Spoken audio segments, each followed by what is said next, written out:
A small group of protesters gathered outside Target headquarters, calling on the company to publicly oppose federal immigration operations in Minnesota. The group also wants Target stores to deny ICE agents who don't have judicial warrants from entering. Target has not publicly commented on those requests. This protest comes as a new CEO takes the helm of the company, challenged by protests, boycotts, and a recent slump in sales. Raya Katene has a look at how Target and its new leadership are looking forward. Raya? Julie, Target's new CEO shared a letter today addressing customers, employees, and business partners. And in that letter, he acknowledges that the company has real work to do and says he will spend the weeks ahead listening closely and, quote, moving with clarity and urgency.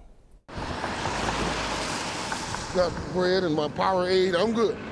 To some of its customers, I can go in and out, and I love it. a trip to Target is a fun escape. I get lost in my own little world in Target sometimes. And for more than 30,000 people in Minnesota, the Minneapolis-based company is their employer and source of income. Use your power! But as calls to protest and boycott the business grow, Speak up! Professor Akshay Rao with the University of Minnesota says Target has a branding and identity problem. The brand is trying to tread a fine line in a politically polarized world. Over the years, Rao says Target has faced backlash from people on both sides of the political spectrum.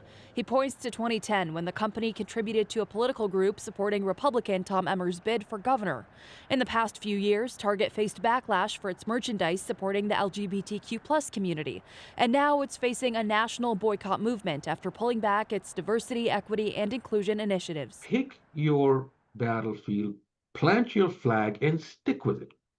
Don't surprise people by suddenly switching to the other side or not being clear about where you stand. That's the big task, he says, for Target's new CEO, Michael Fidelki, who's stepping into the job at a time when sales and foot traffic are down.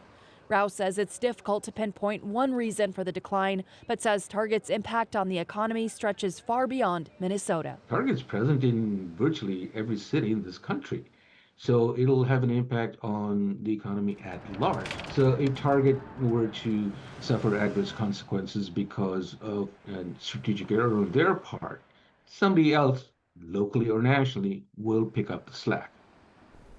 Target is one of more than 60 Minnesota-based companies that signed onto an open letter last week calling for, quote, an immediate de-escalation of tensions and for state, local, and federal officials to work together to find real solutions.